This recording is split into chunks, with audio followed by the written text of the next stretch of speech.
Yo, what's good, Bills Mafia? It's Stevie Johnson, and you're in the sit down with my man Sauce God. Go Bills. Yo, what's good, Bills Mafia? It's Stevie Johnson.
Bills Mafia, you are tuned into the Bills post-game show on Facebook Live and on YouTube Live with the Sauce God and 12 Gauge. And of course, guys, we had you covered for the pregame show, but the Bills have defeated the Titans 34-10. Hit us with a like and a share. Join us here in the comments section and prepare yourselves for a great post-game coverage of the Buffalo Bills victory today on Sunday Night Football.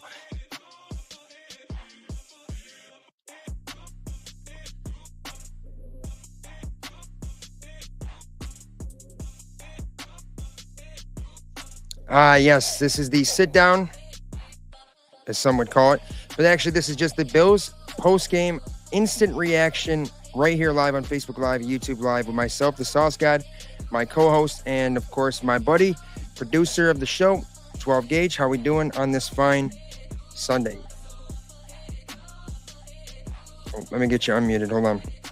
Oh, that one was on me. Well, it's a beautiful day here in Western New York. Bills win.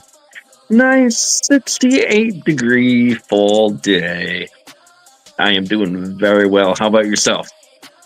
Well, you know, it's always a treat when the Bills can find a way to come away with a victory on game day. Of course, it's a lot more difficult to do these post-game reactions when they don't win. And today was a day I think I kind of expected a little bit of. I said this actually in the pregame show that I didn't think the Bills were going to come out firing, and I thought they were going to find a way to get the run going first, and I thought that they were going to try to involve Amari Cooper right from the start, and that's kind of what we saw. So the Buffalo Bills had come away today on Sunday in Week 7 with a 34-10 victory over the Tennessee Titans, who are now 1-5. The day was started, of course, in London with the Patriots losing to the Jaguars. The Jaguars, it was a much-needed win, and my guy right here, Kirby down there in Florida, is repping, and he's drunk as hell cooking chicken, just saying. I tune in a guest spot real quick, real quick, Tony. I got to apologize to Gage for taunting him so much in fantasy. Yeah, I mean, that's the thing. I haven't even looked at my fantasy roster yet. Thank you, Kirby. But you know, nonetheless, the Jaguars start the day off with a victory. The Patriots lose a division. You know, they're not really competing for the AFC East at this moment. The Jets are going to play tonight against the Steelers. That's going to be a tough game. In fact, if you guys are unable to watch the game, you can actually check my YouTube channel and you can watch a live play-by-play game cast and reaction with myself at 12 Gauge right here And it is going to be a somewhat rated R show, just for everybody to know. You're not A going to little hear bit. us. We're not going to be abiding by FCC rules and standards. But for those of you just now tuning in, do me a favor and hit the react button, hit the share button. And if you could, join us here in the comment section. Let us know what you thought about the Buffalo Bills victory or what you thought about your team's performance today on NFL Sunday in Week 7. And if you haven't already done so, make sure you are liked, following, subscribed with notifications turned on so you don't miss the live versions of the pregame show for the Bills, the postgame show for the Bills, and the live version of the Sit Down podcast on Friday nights, 6:30 p.m. Eastern. And that's on Facebook and YouTube, and also available via audio podcast wherever you may get your audio podcast from. And we just released an incredible exclusive interview with Bills superfan from Tokyo, Japan, Keita Nakagawa, Bills Samurai. Great stuff. I mean, I had a fun time with that. You guys can check it out on my YouTube or Facebook right now. This is presented by BuffaloSauceGuy.com, Duff's Famous Wings, Big Tree Inn in Orchard Park, Louie's Bar in Attica, and also, of course, the Zubaz 716 sports card and memorabilia store ran by our guy Modown, aka the Lake Effect. Tony, I did get a chance to view a little bit of that Samurai Bills fan. Fantastic interviewing job, a wholesome podcast. And I appreciate that. This guy drunk, cooking chicken, celebrating his Jaguars win, and he's telling you guys straight up that it was a great episode of the Sit Down podcast. I mean, I was truly blessed to have him wanting to come on, making time out of his day, because obviously the time change over there is just so much different.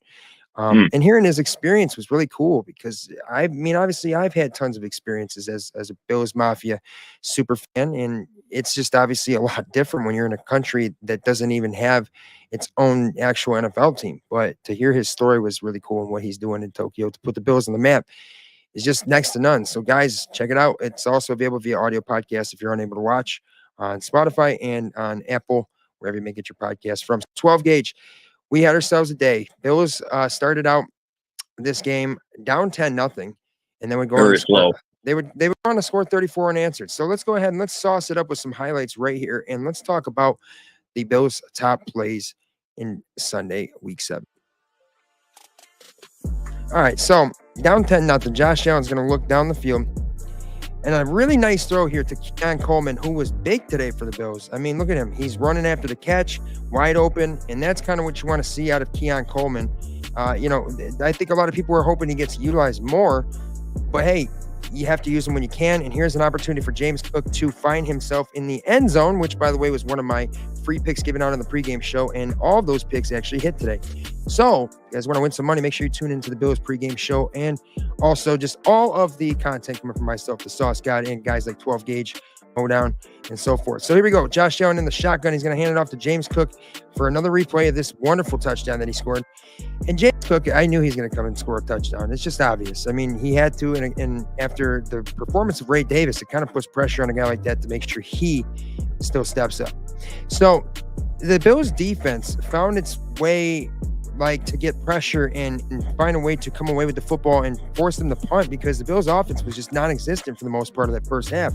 But defensively, the Bills were kind of allowing the Titans to really get a lot of yardage, but then they made plays like this, a fumble, then recovered for a huge loss on that play. The Bills defensive line was an absolute force. Greg Rousseau with over 5 quarterback pressures today. That's what you want to see. We'll talk about that in the stats later here in a second, but that's a Dalton Kincaid catch on the sideline, a nice possession catch, getting his feet down. And it's good to see the guys stepping into their roles and performing and executing.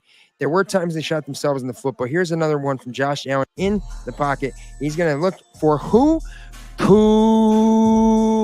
Amari Cooper with his first career touchdown as a Buffalo Bill in his debut, which I also predicted on the pregame show. And that's good to see. And there was something that they targeted him early, and you thought he's going to pick up a first down early in the game, but he did drop that pass. But he made up for it here, Bills Mafia, with a nice touchdown pass and catch from Josh Allen. The Bills defense here again against Mason Rudolph, who was sacked again under pressure all day long. Look at that. Greg Rousseau making sure we can all go get a Big Mac from McDonald's tomorrow because of the sack. So here's who? Ray Davis, baby. Ray Davis was an absolute force yet again with the limited touches he had. Kind of building on that Monday Night Football performance last week, which really, he was one of the biggest players of that game. So Josh Allen in the shotgun again, looks and fakes over to his running back, but finds who?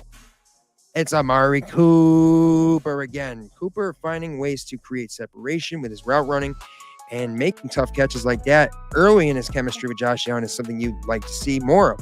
So Josh Allen looking downfield. Who does he find?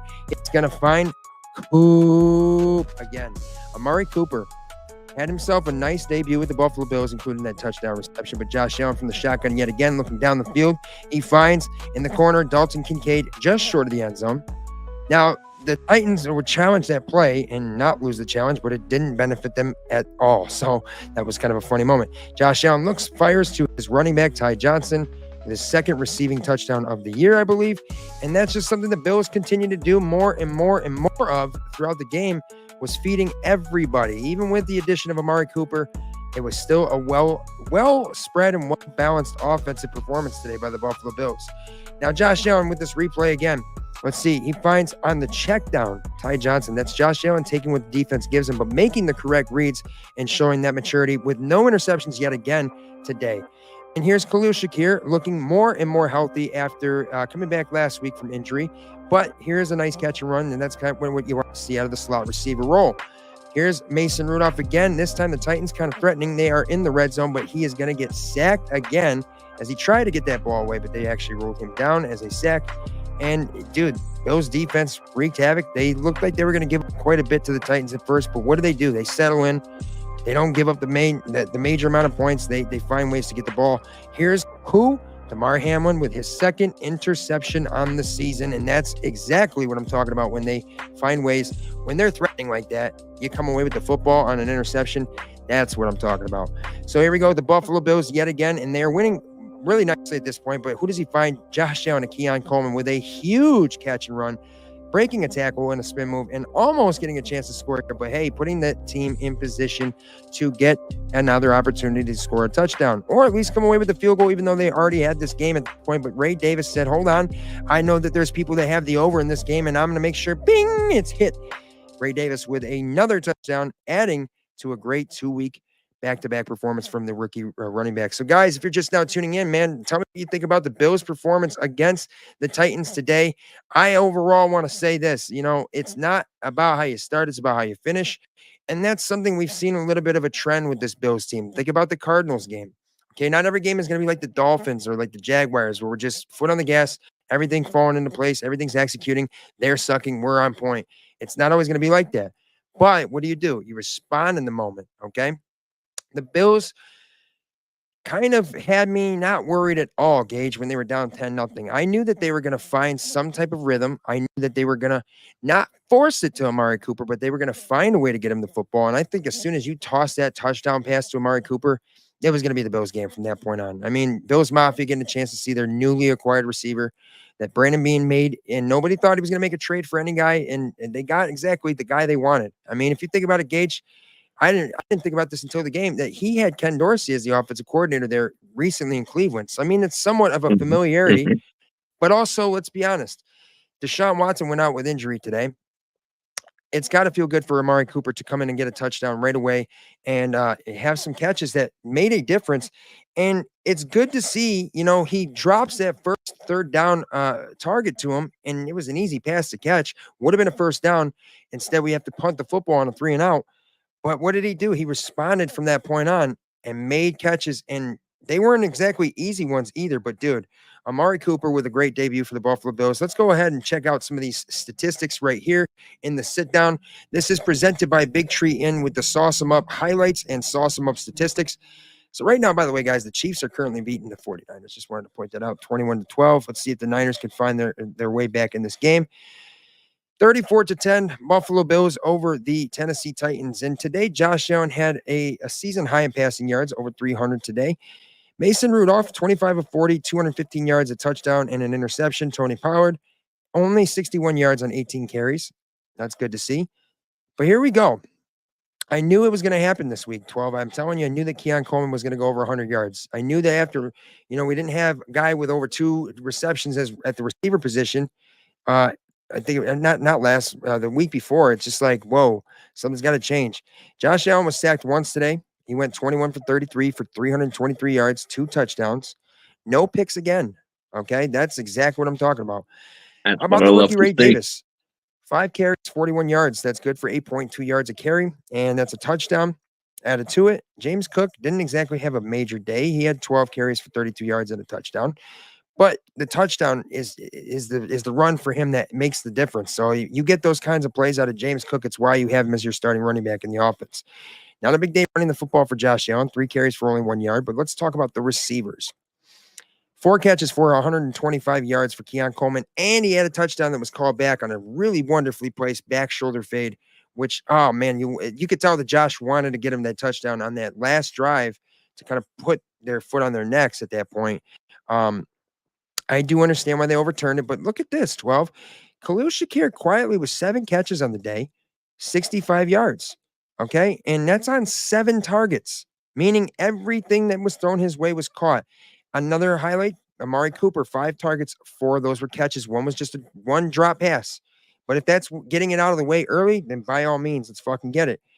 Now, Dalton Kincaid did have a fumble, but it was not lost. Terrell Bernard did recover a fumble. So the Bills in the turnover margin went, they were 2-0 in the turnover margin. And I'm telling you, that's exactly the blueprint for success, even when you're losing. So Ray Davis had a catch, 6 yards. Dalton Kincaid, 3 catches for 52 yards. I mean, those were big catches too.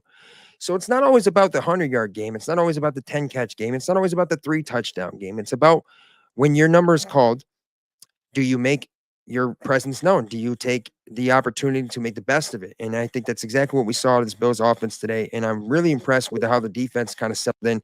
Dorian Williams leading the tacklers today for 10 total tackles, 6 of them being solo, 1 for a loss. Terrell Bernard, he did leave with injury. We're hoping that he is just fine, and we'll keep you guys updated throughout the week on that. But Terrell Bernard with 6 total tackles, 8 total, 2 of them being for a loss. And here's what I want to talk about, man. Fucking, you got Greg Rousseau with half a sack today, but he had 6 quarterback hits. Dude, he was just an absolute menace out there. And when he's not being held, the guy's going to eat. All right. Then you got Smoot, which you got to love that last name. He had a half a sack. You also got AJ Epinesa coming through with a sack again. And then you got Daquan Jones. He had a sack today. Ed Oliver didn't really do too much, but I mean, it's just making the difference of the defensive line and the battle in the defensive line. It's not always about statistics when you're a defensive lineman, unless you're Aaron Donald, but that's one of the fucking generation, right? But overall, I just thought that, okay, let's not forget that Tennessee has a capable quarterback in Mason Rudolph filling in for Will Levis, who I think is playing better. I think he's probably got a better chance to play better than Will Levis right now in this season. But let's not forget that Tony Pollard is a solid running back and can catch the football.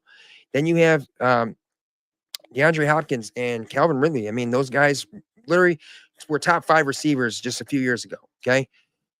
The Titans are a rebuilding team in the way that I see it. They're not very good, but they were coming in here, and that's what they wanted. When you play teams that aren't exactly good record-wise, it's an opportunity for them to come in and kind of make a statement and with a sour taste in their mouth. And the Bills got punched in the mouth at first, 10-0. But 34 points they respond with, and I was only 3 points off on my prediction. I actually got the total prediction right. I said 31-13 on the pregame show. 34 to I like what I saw of Josh Allen. I think in the last couple weeks, obviously this week his statistics show it a little bit more with over 300 yards, a couple touchdowns. But okay, he didn't make mistakes last week. He didn't make mistakes this week. There are other guys that make mistakes with the penalties, false starts. I think I saw what we had 12, or we're on 12 or 13 in the season. It's the kind of stuff that shoots us in the foot. And then also you throw into the mix the drop passes, right? Khalil Shakir is not a guy that's going to drop passes.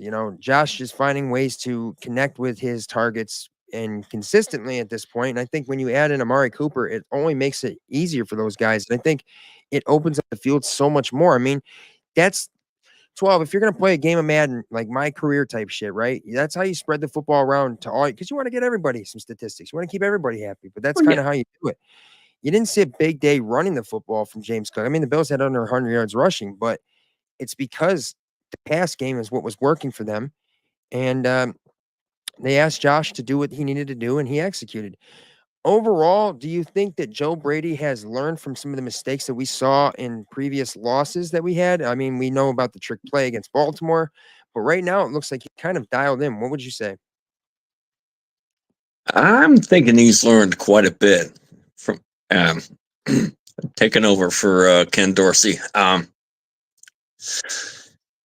He's gotten into his rhythm. Very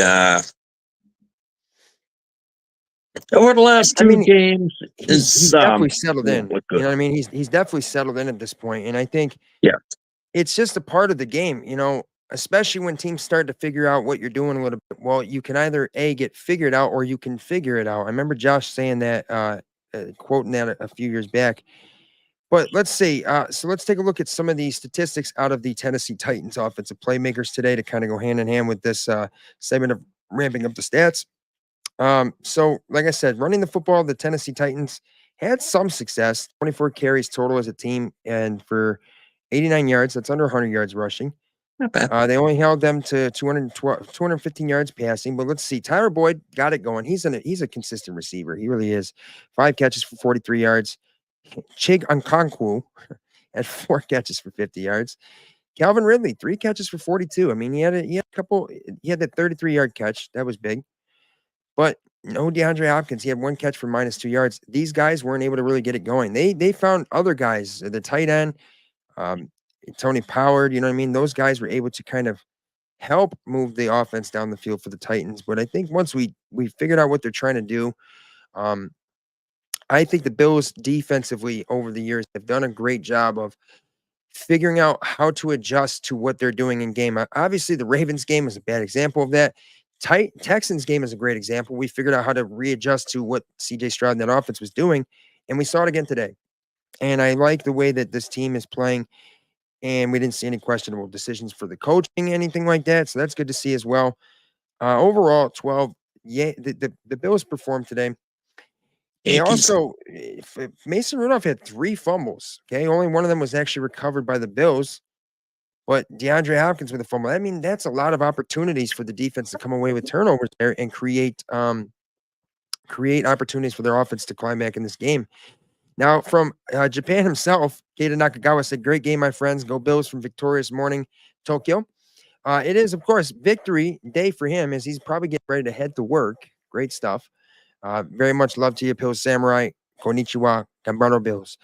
It's myself, the Sauce Guy at Buffalo Sauce Guy, guys, by the way, on the social media platforms. Make sure you're following, like, and subscribed. And I'm right here with 12 Gauge, my co-host and producer. So 12 Gauge, we are talking a little bit about the statistics. We went over some highlights. Let's go ahead. Let's talk a little bit about what defensively I liked from the Buffalo Bills and what I think that they're going to need more of heading into next week in Seattle at 4 p.m. Let's go ahead and start that Pain Trains video defensive breakdown. 1 second, please. Oh, you're good, buddy. Take your time.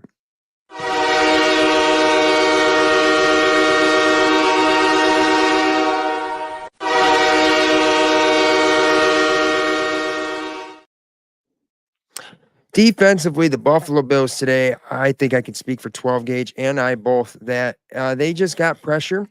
When the Titans were able to move the ball down the field, you see guys like Damar Hamlin coming away with an interception. The Bills defensively producing turnovers, and they are finding ways to stop teams from scoring 7 and only allowing 3. I mean, at first the Titans score 7-0. Then they're moving the football down the field. It looks like they're going to maybe make it 14-0. I mean, that's a big difference right there. You're kind of climbing yourself into a bigger hole at that point, but they made adjustments. 12 Gauge, who is your defensive MVP for the Buffalo Bills today? I gotta say Greg Rousseau. He got a lot of pressure. He got a couple sacks, I think. Maybe I'm thinking Damar Hamlin as well. He got that pick. I think overall you got to take a look at really well. You got to definitely take a look at Damar Hamlin as your pick for MVP because it's great that anytime you see him make a big play, it's just how do you not get fired up about that, right? Because this guy's on the field. That's crazy in itself.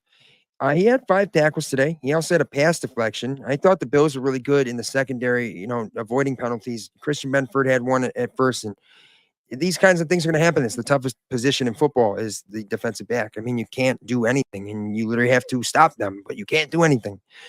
But I like also what I saw out of the linebackers. You got Dorian Williams with 10 total tackles. Balin Spector, 6 total tackles. And I like what I see out of the safety tandem, Damar Hamlin and Taylor Rapp. Taylor Rapp, finding ways to wreak havoc out there. And it's good to see Taron Johnson with another pass deflection today, too. But I'm definitely going to say Greg Rousseau is the defensive MVP of the game because 6 quarterback hits, tons of pressures. He only comes away with a sack, half a sack, but that doesn't matter. Statistics don't always show the true story when it comes to defensive linemen and offensive lineman per se, right? But Greg Rousseau was an absolute menace. And he was a menace against the Jets too, but there were several holding penalties that just weren't called. They held his ass all game long. So you guys got our picks for defensive MVP. Let us know in the comments who you guys thought was the best Bills performer on the defensive side of the football. Let's go into our next segment here of Victory Formation. This is the Bills post-game instant reaction with myself, the Sauce God, and 12 Gauge on Facebook Live, YouTube Live. And don't forget, guys, tune in Friday nights, 6:30 p.m. Eastern Time with special guests like Bill Samurai, former 97 Rock DJ, Slick Time Tiberi, and coming soon is going to be current radio and current voice of Buffalo of 97 Rock, Carl Redneck Russo. All right, 12, let's go into the Victory Formation presented by BuffaloSauceGod.com.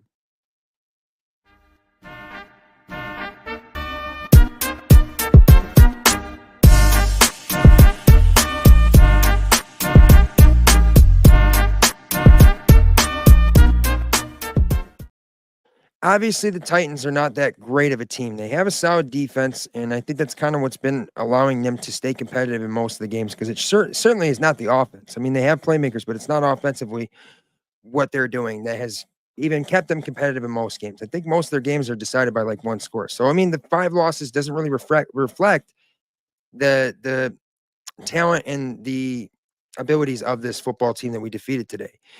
12 Gauge, I got to be honest, though. You see Keon Coleman gets over 100 yards. That's huge. I mean, it just takes a little bit of weight off his shoulders because now people have at least seen the 100-yard game from him. People are going to call for him to be doing more in the offense. I mean, you see he does what he has to do. And I'd like to point out, too, he had 7 targets on the day. 4 of those were caught. And this is a guy that we brought in for contested catches. I mean, but that 57-yard catch and run was huge. Should have had a touchdown today too, but I understand why they called it back. But Amari Cooper, man, throw him into the offense. 4 catches, 66 yards and a touchdown. Khalil Shakir eating the most receptions and making most use of his run after catch. But like 12 Gauge, who do you think is today's MVP offensive for the Buffalo Bills that's not named Josh Allen? I got to go with Keon Coleman. 4 catches, 125 yards. Very efficient. Yeah, he should have had a touchdown, like you said. He looked tough over there, you know what I mean? And like you see him open in the middle of the field like that for a possession type catch. It's just you want to see him be able to do a little bit of it all, right? But I got to say, I really think this Bills offensive MVP of the game is going to be, again, offensive coordinator Joe Brady. I like the way that he dialed things up. He knew to involve Amari Cooper early in the game. And I think that they just, for adding him in at Tuesday, you know what I mean? That's not a lot of time to learn everything for the Buffalo Bills team and develop some chemistry with Josh Allen, right? But no, he stepped in. I think a lot of that's got to be attributed to Joe Brady and the way that he's been able to call plays offensively for the Buffalo Bills. I think you got to also really take note of Dawson Knox getting a catch. I mean, making what little use of making use of what the amount of targets he gets, right? Same thing with Dalton Kincaid. It's great to see how well balanced this offense is. And I think that we kind of expected that heading into the season after the departure of Stephon Diggs. But then you add Amari Cooper into this. James Cook, I think, has been truly the number 1 option on this offense this year, right? Outside of, Josh's connection with Khalil Shakir. But Keon Coleman found a way to make himself the ultimate playmaker today. So him and Joe Brady are my picks for the Gamebook MVPs offensively for the Buffalo Bills. And of course, Coop, we love you, man. You are welcome in Bills Mafia fan base now. I mean, you heard everybody saying Coop. Yeah, I mean, like that's what you want. Amari Cooper, if you're watching, hit me up and I will give you the top 20 wing spots of Buffalo or New York because you are truly accepted and loved here in Western New York. Just make sure you continue to make plays like that and stay on point and do what you can. Preparation is key. All right, so 12, we talked about the offensive defensive MVPs of the game. Let's go ahead and let's get into a little bit of something else. We're going to step away from the Bills coverage for just a moment. We're going to go into I'll Take That Action Monday Night Football picks and props. and also some other betting props as well. But remember, guys, we do not encourage or endorse any illegal or underage gambling of any sort. Bet and play at your own risk where it is legal to do so. Let us know your winners. And as I said on the pregame show, I did give out 4 picks that ended up being winners. I said Amari Cooper over 35.5 receiving yards. I said an anytime touchdown, Amari Cooper. I said James Cook anytime touchdown and over 41.5. 4-pick parlay right there. That's a fucking winner. Beautiful. And a nice Beautiful. one, nonetheless. You know what I'm saying? So that's what you want to see.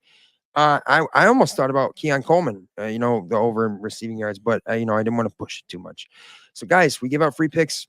Take advantage of it. And if you guys don't understand betting or you're, curious as to betting, me and 12 Gauge are more than happy to explain, more than happy to get you guys acquainted. And don't forget that there are several promotions out there for DraftKings and FanDuel and other stuff like that you can get free money and you guys can walk away with some guaranteed money. If you guys want the secret to that, just do me a favor, hit the like, share, hit the comments, and Sauce God and 12 Gauge will help you out. All right, let's go into I'll Take That Action right here on Facebook Live and YouTube Live with the Bills post-game instant reaction. Before I start that guy knows all about betting. He lived in Vegas for a while, so he knows what he's doing. Well, it's the thing is, I'll give out right now. Just, first off, you can't bet money that you don't have to bet. Scare money doesn't make money. And at the end of the day, you can press one button or or the other result button on any sort of bet, and you have a 50-50 chance. Even if it says plus 1,000, you still have a 50-50 shot. So don't think about it too much, right? But also understand smart betting, understand things like hedges, understand things like not trying to win a 10-pick parlay every week, playing it simple. And we have tons of strategies with that. I mean, if you ask 12, he just told you guys, I know a thing or two about it, but Timmy, think about how much he's learned in the world of betting and how far he's coming. I mean, this guy's betting on Korean baseball at fucking 3 a.m. and winning, right? All right, guys. So we're going to go into I'll Take That Action right here with Sauce God and 12 Gauge on Facebook Live, YouTube Live, Bills post-game instant reaction.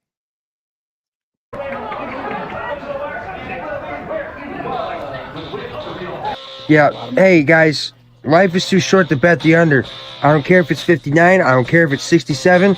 You got to ride the fucking over. This is fucking ridiculous. We need a fucking touchdown.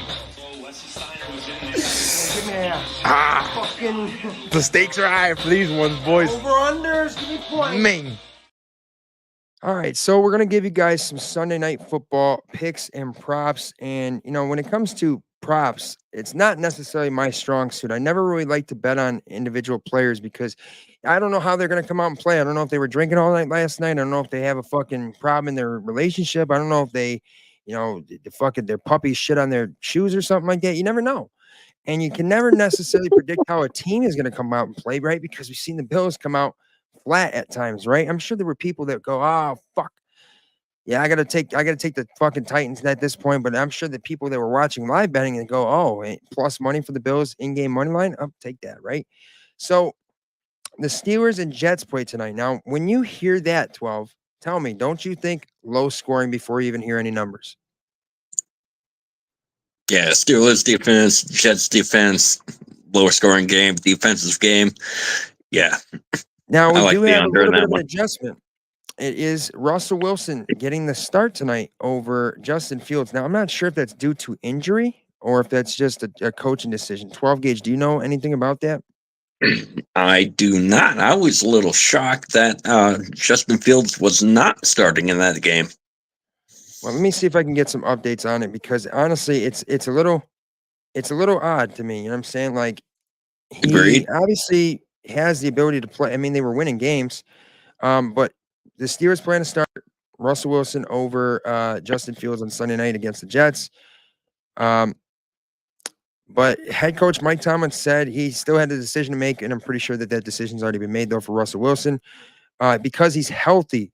So they're saying that Justin Fields was getting the starts in the nod because Russell Wilson wasn't 100%. But I think why make a change now when he's at least been able to somewhat be effective as a quarterback? I mean, you can't blame the guy for his receiving core. He doesn't have a receiving core. George Pickens, I don't think is a true number one receiver on any offense. I think he's a great 1B, 2. He makes ridiculous catches, sure, but like a one-handed catch versus, 5 catches for 100 yards on a touchdown, it's a miles apart difference. I don't care about flashy plays. But the Steelers are 4-2. So they have a chance right now to get to 5-2 in a very tough division in the AFC North, with Baltimore, Cincinnati getting the win over Cleveland today. But 12 gauge, I just am curious, like at this point, would you would switch to Russell Wilson because he's fully healthy? Honestly, I would not. I would stick with Fields. He's been winning games for you. He's been efficient. He's been spreading the ball around. Honestly, I loved what he's doing with the Steelers offense. I mean, Najee Harris has been a pretty effective running back. I think they're getting Warren back today, so that's a big thing. The Pittsburgh Steelers at home tonight are currently underdogs at plus 126. I think everybody's kind of riding on this Jets train with Devontae Adams coming over, and they played probably one of their best games offensively last week against the Bills. And obviously, these are very, very crucial games for the Jets with how they're falling in the division and how the Bills are currently developing more and more of a lead. So, I mean, the Jets lose today, there's going to be a serious panic mode. So let's talk about that. The Pittsburgh Steelers are a 2.5-point underdog. The over-under is 39.5 on some books. Some books have it at 40. Some have it at 40.5. I'm telling you, I honestly think the under. I know that it's a low number, right? But I'd also have to take a look at the weather report in Pittsburgh, right? Because if it's supposed to be rainy, those games always stay low. So let's see the Pittsburgh Steelers current weather report. It's right now looking 72 degrees, so it's obviously nice and warm there. It is actually, I'm sorry, it is 66 degrees in Pittsburgh. It is going to probably be about 59 degrees at 10 p.m., so it's going to cool down quite a bit. But let's see. Do they have any sort of precipitation expected? They have an air quality alert, whatever that means. Probably from the steel man. It's going to be a clear night there, so I don't anticipate much of the weather being a factor. So, all right, well, are they saying the Steelers are going to score? Or are they saying that, the Jets are going to score? Or are they saying both teams are going to find a way to score? I don't know. I just think that sometimes these primetime night games have some weird vibes in the air. 12 over or under 30. Let's say 40.5. You guys can get it to 40.5. Over or under 49.5. 40.5. Looking at the way both defenses have been playing, I like the under. I'm going to say the under. You know what I mean? I'm just going to stick with the under. I think maybe Aaron Rodgers and Devontae Adams get some, type of shit going early, right? But I really think there's going to be a lot of field goals. I think you're going to see a lot of pressure from the Steelers, and that's going to maybe get Aaron Rodgers uncomfortable and to the point where he's not a leader like we all know. I know he's not a leader. I mean, the dude literally didn't take any sort of blame for the loss last week. It was all about officiating and everybody else executing. It's like, dog, what about your execution, right? So I'm going to say I think that it's going to stay under. I honestly like the Steelers' money line. I just think everybody's probably riding on the Jets getting Devontae Adams like it's going to fix everything. Well, let's not forget this is a team with a second week interim head coach, and coming off of a tough loss against Buffalo last week.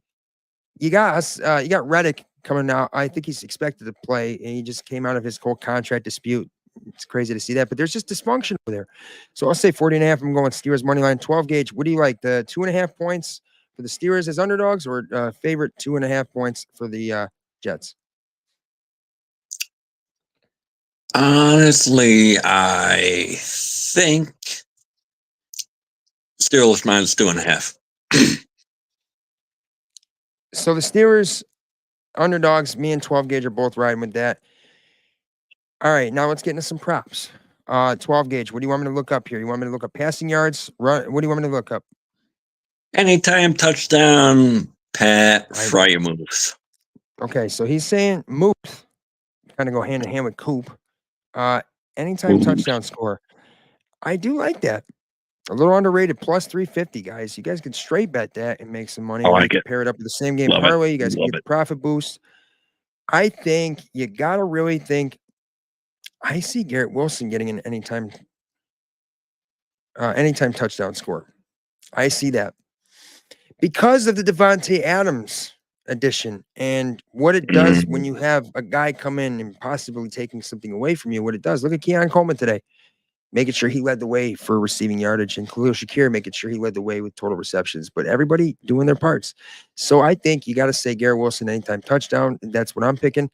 Now, Aaron Rodgers, 12. I want to know what you feel over or under passing yardage wise for the guy is 225.5. Now, some people say, oh, that's not that high.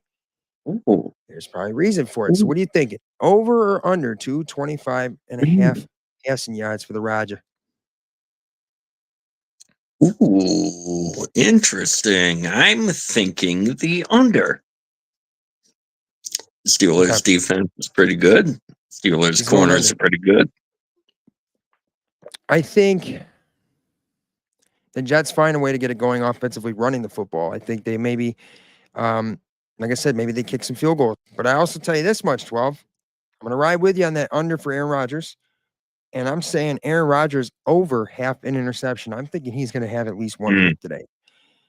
And good choice. Part of it being frustration, part of it being I don't think that this dude's going to get rewarded with, just making the Jets sacrifice everything in the world for what he wants for Christmas. It's just like, does it really come in and make that big of a difference this week? I don't think so. I'm not saying that as a biased Bills fan either. I'm just saying I just think that there's other problems that exist with the Jets, and you already have a really talented number one receiver in Garrett Wilson over there. So the fact that he can't get it done with Zach Wilson, Garrett Wilson. Zach Wilson could make Garrett Wilson look like a number one receiver. Says a lot to me. If the Jets were smart 12 gauge, they would use Breece Hall quite a bit like James Cook has used, lean on him, and find a way to get Garrett Wilson going early, okay? But that probably won't be what happens. So Devontae Adams will make his debut for the Jets tonight, and those are some free picks and props for myself in 12 gauge. Let me go around the NFL scores and highlights real fast, guys. This is the Bills post-game instant reaction show right here on Facebook Live and YouTube Live. And this is presented by BuffaloSauceGuy.com. Duff's Famous Wings, where medium is hot. You don't have to ask for them to be extra crispy. If you go to the original on Sheridan Drive, Louie's Bar and Attica, home of one of the best weck and wing combinations in Western New York. And also the Zubaz Zone 716 sports card and memorabilia store in Depew with our guy Modown.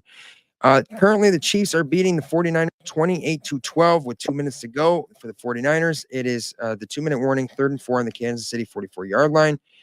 The Broncos defeating the Saints 33-10 on Thursday night. The Bills 34-10 over the Tennessee Titans today. The Jaguars in London 32-16 over the Patriots. The Packers pulled out a tough win, and I think that this is one that I saw coming because they were favored. But the Green Bay Packers prevailed over the Houston Texans 24-22.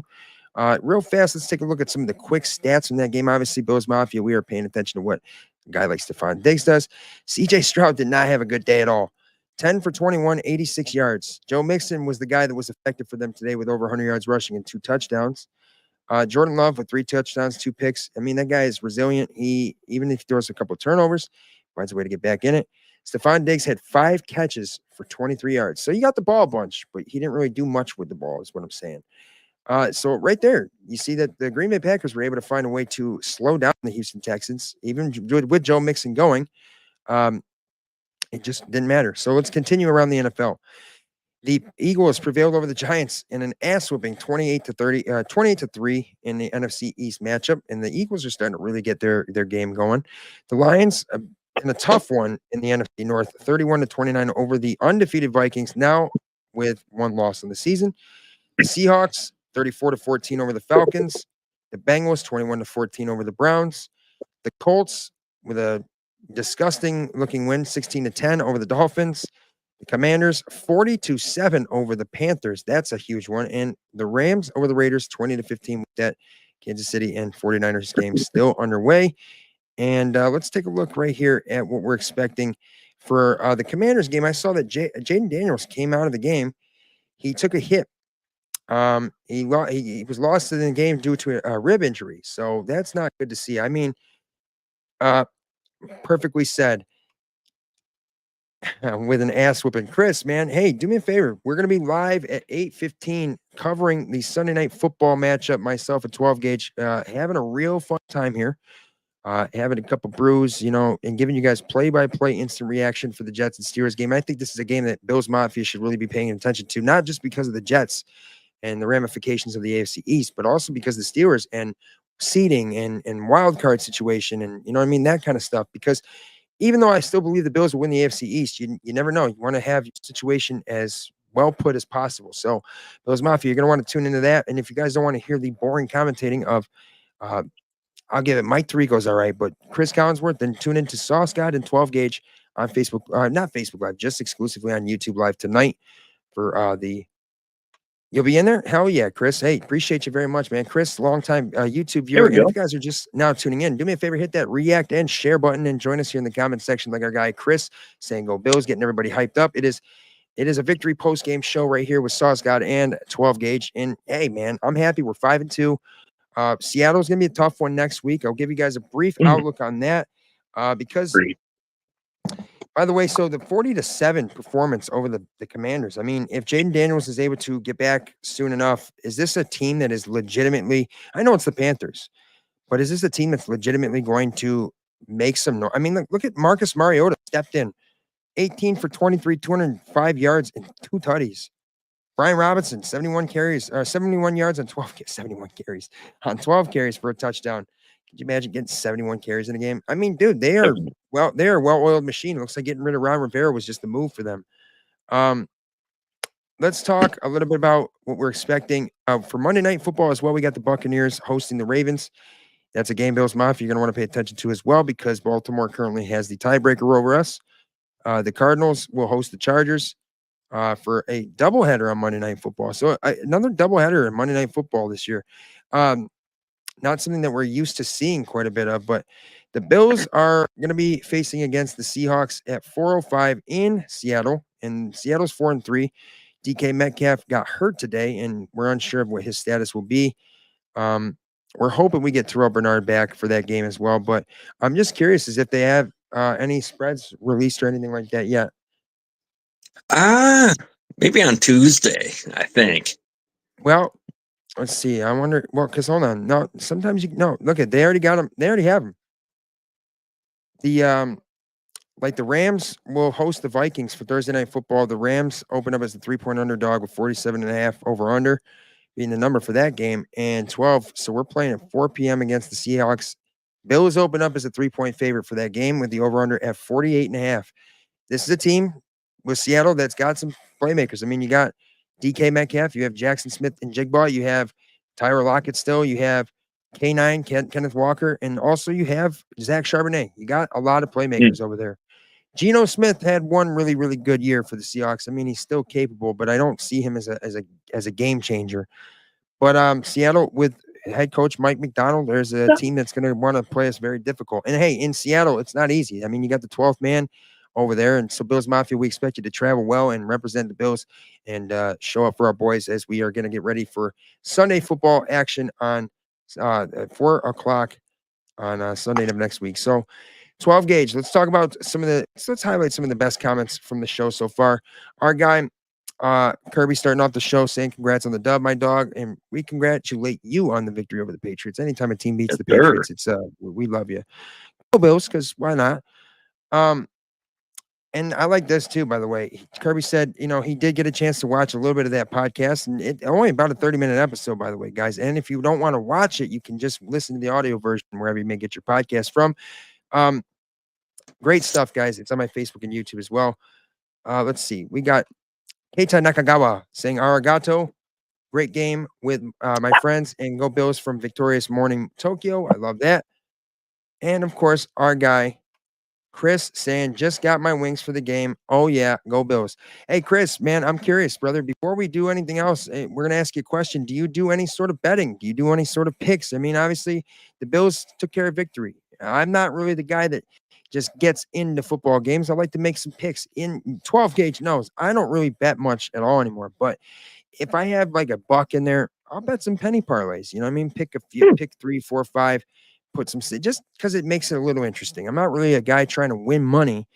I'm just a guy that likes to take, I like the action. It's something to keep you occupied a little bit. So 12 Gauge, you think you're going to put something in for the Sunday Night Football game? I'm thinking about it. I'm thinking about straight betting Moose getting into the end zone. I'm thinking about it. How about this though, too? So let's also step away from the NFL talk for just a second, as we have a very, very, very big matchup in the world of baseball tonight, as the Mets are back in LA for Game 6 of the NLCS, and this is a game that, man, I'll tell you what, there's no pressure on LA right now, but the Mets, I think, are capable of winning this game. They are a plus 126 money line underdog, and the over under for that is at 8.5. I really think that if Francisco Lindor comes out and starts the game off with a hit for the Mets at the leadoff spot, that they're going to win that game. 12 gauge prediction for the Mets and Dodgers tonight in the NLCS. Who is going to take Game 6? I'm really hoping the Mets. How has there ever been a Mets Yankees World Series? Yes, 2000. Mike Piazza was the catcher for the Mets, and that is the World Series where Derek Jeter won the World Series MVP in the same year that he won the All-Star Game MVP. That was a Subway Series. I believe the Yankees won that series in 5 games, was it? It might have been in 4. I don't think it was a sweep, but they won that and that was to complete the three-peat and 4 World Series titles in 5 seasons, by the way. It was also a notable moment in that World Series. Roger Clemens, who is known for, the Rocket was always going to, throw the ball very close to you. He's going to try to move you off the plate. He's a power pitching kind of dude. You know what I mean? Savage. Well, Mike Piazza hit a ball back at him. It was a broken bat. And Roger Clemens took the bat that was broken off of it, that was swung towards him, and threw it at Mike Piazza as he was walking towards the base. Now, he tried to say that I thought it was the ball, but come on, dog. Like, it doesn't look anything like the ball. And you threw it in the direction of Mike Piazza versus first base. So I don't believe that for 2 seconds, but the Yankees did prevail in that World Series. I'd like to see the Subway Series again. I mean, listen, you mess around a little bit on DraftKings. Well, hell yeah, man. Let us know what you're picking tonight for the spreads, over unders. Let us know what you think for tonight's action in Pittsburgh with the Jets and Steelers action. So 12, as I was saying, Yankees are primed to play any team that they have to, even if it's the Dodgers. And the Dodgers obviously have a ton of talent. We're talking Shohei Ohtani, who's the best baseball player not named Aaron Judge or Juan Soto. And the guy is not 100% of doing what he's normally capable of doing. He's not pitching because he did have an injury to his throwing elbow. I think it was a season ago. But he had over 50 home runs this year and over 50 stolen bases, and he has been huge in the playoffs. The Mets, though, have been one of the hottest teams in baseball since May. They had a slow start. And Francisco Lindor, ever since stepping into the leadoff spot, has been a true leader. Pete Alonso has been hitting some home runs as well. I think if the Mets can just find a way to get up early, they're going to win the game. That's what they've done all series long against them in their 2 wins. They've gotten up early, and they've kept their foot on the gas. Now, I think it's going to be a tough ask, but I think it's very, very possible the Mets could win tonight. And if the Mets win tonight, the pressure is all on LA Dodgers at that point, because Game 7 is a reality, and the Mets are honestly, and it will be in LA though. I mean, that's the thing. It will be in LA because LA was the higher seed, but still, it doesn't matter. I mean, it's just the Mets. I think they're going to get it done tonight, and I hope they get it done, man. But let's talk about the Yankees last night against the Cleveland Guardians. It's the Cleveland Indians. Come on, guys. Man, Indians. They were a tough team in the playoffs. Every year the Yankees are ever going to face the Indians in the playoffs, it feels like it's tough games. And Cleveland's not made of a bunch of superstars, but they are made of a bunch of guys that can produce. I mean, Stephen Kwan leading off. You've got Ramirez, obviously solid 3-hitter. You got the Naylor brothers. Just a lot of good hitting and production out of those guys, where the Yankees got up last night, bases loaded, and Gleyber Torres gets thrown out at home plate, and then they scored no runs. It was 0-0. And then the Cleveland Guardians got up to 2-0. And that's a little demoralizing because the Yankees at bats were not really there. We haven't seen Aaron Judge necessarily be Aaron Judge, but he's made some serious plays and made opportunities and everything like that. Sure, but he's not batting over 300 in the postseason, but it didn't matter. You got guys like Giancarlo Stanton, who was crowned ALCS MVP. a guy I think everybody considered to be a bum because of the contract he had and the lack of production. But let's not forget this guy took a fucking fastball right to the face, and that changed his game forever. He was a near 300 hitter when he was with the Marlins and hitting over 50 home runs, and he was thought to be one of the best players in baseball. But he was one of the best players in the playoffs so far for the Yankees. But Juan Soto, man, we getting extra innings last night, and I can't watch extra innings if it's us pitching. If like we don't score runs, I can't watch us pitch for the final 3 outs because we saw it the other night. Luke Weaver, who's been dominant in the postseason, gave up that fucking home run on an 0-2 count with 2 outs. I can't do it. But Juan Soto, I knew it, dude. I'm telling you, I have an ability to predict home runs right before it happens. 12 gauge will attest to this. I predicted them to go back to back in a game, actually, and there was no such prop bet, so I couldn't do it, but it happened. Juan Soto steps in and hits a 3-run shot. And at that point, Yankees had the game. I mean, they had to get 3 more outs, but Juan Soto is just, dude, the Yankees getting Juan Soto was the best thing that they've done in that franchise since making Aaron Judge the captain #1, but also since drafting Derek Jeter. Okay? That's the way that I look at it. Aaron Judge is phenomenal. Best player in baseball in the regular season this year. He's the MVP, no doubt. And I honestly, 12 gauge, I'm really thinking there's a chance he's going to go off in the World Series. Just because his postseason average isn't there, you never know. Maybe he is truly Mr. November in a sense. What if this dude bats fucking 500 with 6 home runs or some shit? You know what I mean? But I'd love that. Juan Soto has been absolutely clutch. This kid's got experience too. Let's not forget he won a World Series with the Washington Nationals in 2019. I think he was 19 or 20 years old at the time. And this kid has just been a superstar and handled the pressure and expectations incredibly well at each level and at each team he's been with. People thought when he went to the Padres and how that year had worked out for him that it wasn't a good sign for Juan Soto. But I saw that, dude, no, you're going to step in and you're going to hit in front of Aaron Judge. You're going to play in the outfield with a bunch of guys that can play. And you're in the spotlight that you want to be in, right? New York City, New York Yankees, most premier franchise in baseball. And I don't care if you don't like them, it's the truth. But the Yankees, man, they found a way to get Juan Soto, and that dude is exactly why they made the World Series this year. Behind Aaron Judge's insane statistics in the regular season, their pitching has been on point. It's good to see Garrett Cole has been really good in the playoffs. I would like to see the Yankees in this World Series, though, not have to go to their bullpen until after 6 innings for each start. You're going to have a real tough battle against LA if you're facing them with Shohei Ohtani, Mookie Betts, Max Muncy, their pitching staff. And then the Mets, obviously, that'll be a tough matchup too. 12 gauge. What did you think of the Yankees winning the World Series last night and getting back to the World Series for the first time since 2009? 15 years, that's been a long time. Talk about clutch. Alex Verdugo getting that hit that made me believe they were going to win this game and win the pennant and win the series. I think what I saw the Yankees do wrong was just simple fundamental things. You know what I mean? Errors throwing the baseball to first base. I think I did see the resilience, though, of this hitting. I mean, they really had Cleveland the whole series. Cleveland never really had their number. They would climb back into games and they would make it difficult. And obviously they competed, but the Yankees were too much. I mean, you don't score until the 6th inning. Stanton starts you off with a home run to tie it at 2 apiece.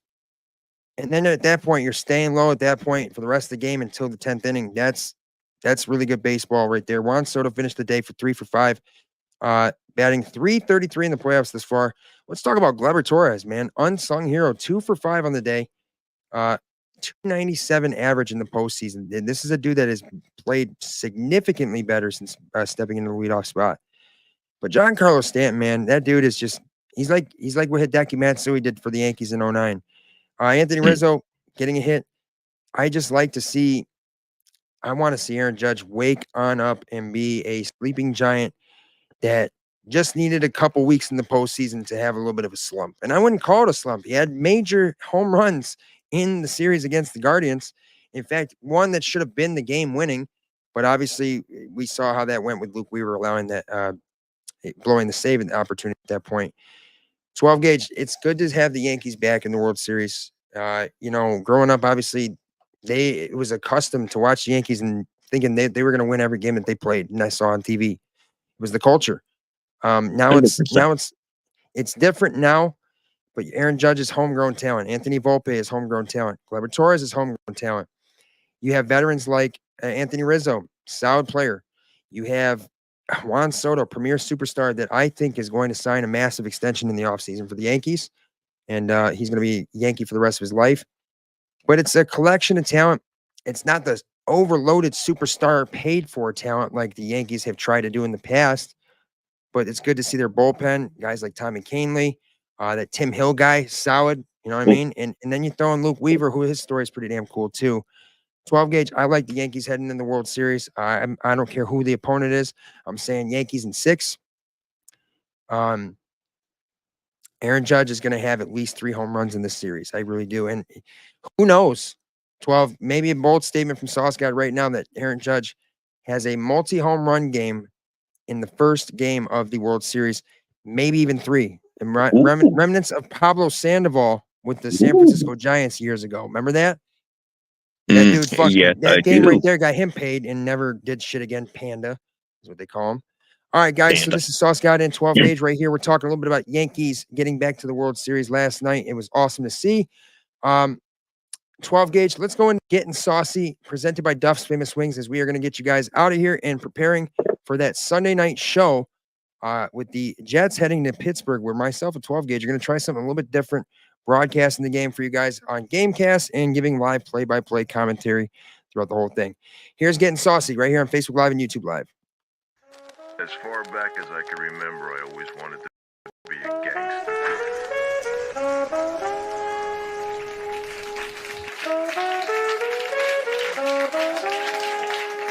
Ice cold, nice, refreshing Labatt Blue on a fierce storm behind J817. It's a cold front, is what that is. I'm fired up this week, ladies and gentlemen. I'm going to get you fired up. Bills Mafia, you want to hear me getting saucy this week? It's simple.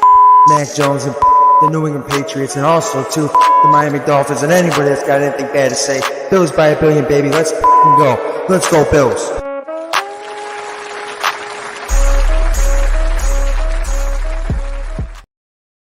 Five and 2. One thing I'll never do is doubt my Bills again. Because I'm going to tell you something now. We got a true number 1, Amari Cooper. You know it's about to be real again. My real friends are in the real end zone because I don't have to pretend, though, that my Bills team is any good because they are damn good. They're great. And I'll say that the fate for the Bills is never have to wait. Sometimes they show up late, but still they end up winning, and that's what makes them great. Josh Allen for over 300.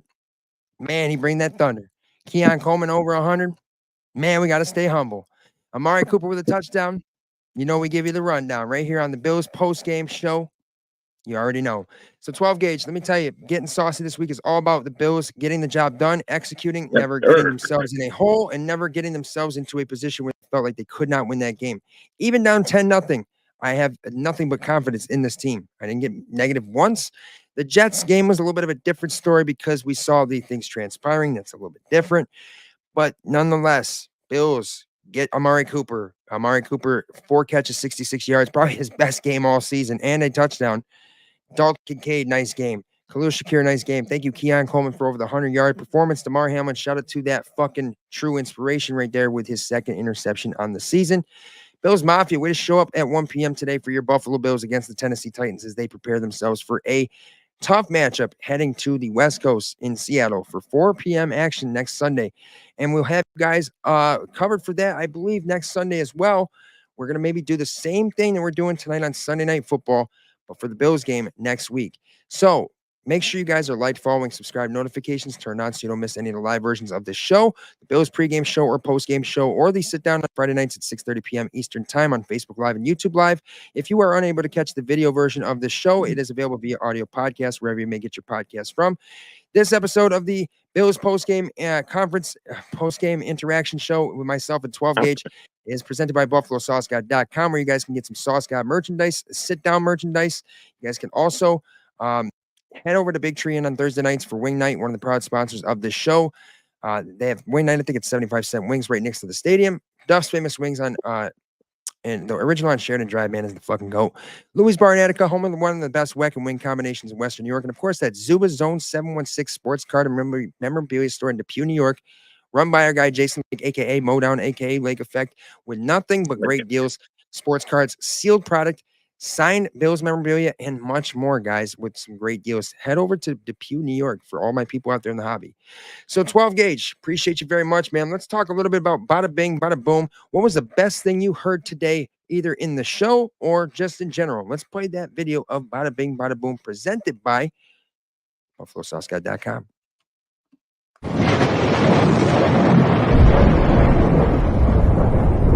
This is the Army where you shoot them a mile away. You got to get them close like this. Bada bing! Bada bing! 12 gauge. I think the best thing that I heard in the show today was 100% our guy Kirby stopping in here and saying some good things about the podcast. Taking time out of his day when he's hanging with the boys, drinking, having a fun time, but saying some good things about the show. And I got to say that I got to give him some props because, man, that dude has been battling the hurricane season there in Florida, and he's always made an effort to try and get on the show or talk to me about the show or whatever. And I'm happy to see that. 12 gauge, what was the best thing you heard today or you heard in the show? First of all, glad you're okay, Kirby. Battling through that. The best thing I heard on the show. Him apologizing to me for taunting me so much. I mean, hey, it's just Kirby don't win very much often, but hey, when he does, he's got to make it known. By the way, my team is currently winning 120 to 118 in our fantasy league, and I have projections at this point. He's got Marvin Harrison Jr. to still play, but I have Trey McBride and Rashad White still to play. So thank you, Josh Allen, for 21 points in fantasy today. Thank you, Bo Nix, for the limited production at quarterback 2. Chuba Hubbard, solid player. Kareem Hunt, solid waiver wire pickup that I had, 52 yards, and 78 yards and 2 total touchdowns today. DK Metcalf, before leaving injury, 4 catches, 99 yards, and a touchdown. And the Bills defense getting 12 points today. And I'm happy about that, man, because I need to get victories like it's nobody's business. I am currently 3-3, looking to get to 4-3. 12 gauge, your team is at the moment 2-4. And dude, I know you're trying to fucking crawl your way back in, and it is a long fantasy football season. But guys, this is going to conclude the Bills post-game instant reaction show with myself, the Sauce God, and 12 gauge right here on Facebook Live, YouTube Live. And don't forget to tune with us before Bills games for the pregame show, the Bills pregame tailgate show on Facebook Live and YouTube Live. And on Friday nights, 6:30 p.m., the Sit Down Live podcast where we interview some special guests. We talk everything in the world of sports, entertainment, sports betting, all that much more unfiltered conversation Friday nights at 6:30 p.m. on Facebook Live, YouTube Live, and available via audio podcast. This show has been presented by BuffaloSauceGuy.com, Duff's Famous Wings, Big Tree Inn in Orchard Park, Louie's Bar in Attica, and of course, the Zubaz Zone 716 sports card and memorabilia store in Depew. For myself, a 12 gauge Bills Mafia, it's been real. It's been nice. The Bills are now 5-2, looking to get to 6-2 next week in Seattle, as they are going to have a tough rest of the season with themselves in position to write their own destiny. All right, guys, God bless every single one of you. And as always, bolster up and go Bills. Tune in with us tonight on my YouTube channel for Sunday Night Football play-by-play and instant reactions to the Gamecast going on for Sunday Night Football with the Jets heading to Pittsburgh. We'll see you guys next week here in the Sit Down Bills pregame and tailgate show.